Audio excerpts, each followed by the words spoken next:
What's going on, everybody, and welcome to episode 6 of the We Fought Back series, where today I will be discussing the New York Slave Revolt of 1712. The New York Slave Revolt of 1712 was an uprising in New York City in the province of New York of 23 black slaves. They killed 9 whites and injured another 6 before they were stopped. More than 70 black people were arrested and jailed. Of these, 27 were put on trial and 21 convicted and later executed. By the early 18th century, New York City had one of the largest enslaved populations of any of the settlements in the 13 colonies. Slavery in the city differed from some of the other colonies because there were no plantations producing cash crops. Slaves worked as domestic servants, artisans, dock workers, and various skilled laborers. Enslaved Africans lived near each other, making communication easy.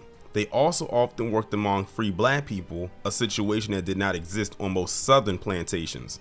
Slaves in the city could communicate and plan a conspiracy more easily than among those on plantations.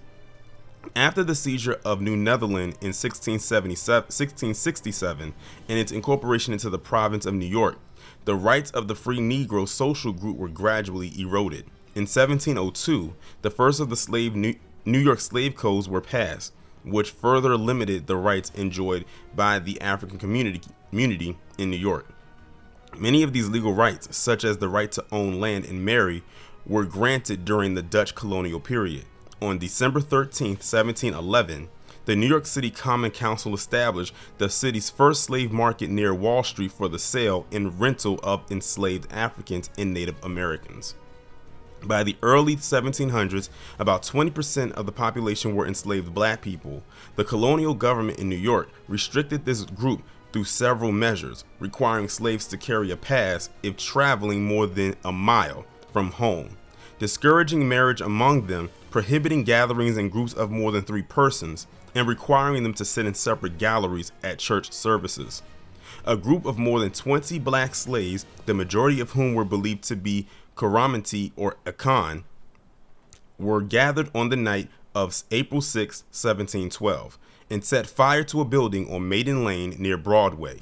While the white colonists tried to put out the fire, the enslaved blacks, armed with guns, hatchets, and swords, attacked the whites and then ran off. 8 whites were killed and 7 were wounded. All of the runaway slaves were captured almost immediately and returned to their owners. Colonial forces arrested 70 blacks and jailed them. 6 are reported to have committed suicide. 27 were put on trial, 21 of whom were convicted and sentenced to death, including 1 woman with child. 20 were burned to death and 1 was executed on a breaking wheel. After the revolt, the city and colony passed more restrictive laws governing black and Indian slaves. Slaves were not permitted to gather in groups of more than 3. They were not permitted to carry firearms, and gambling was outlawed. Crimes of property damage, rape, and conspiracy to kill qualified for the death penalty. Free blacks were still allowed to own land, however. Anthony Portuguese owned land that makes up a portion of present-day Washington Square Park.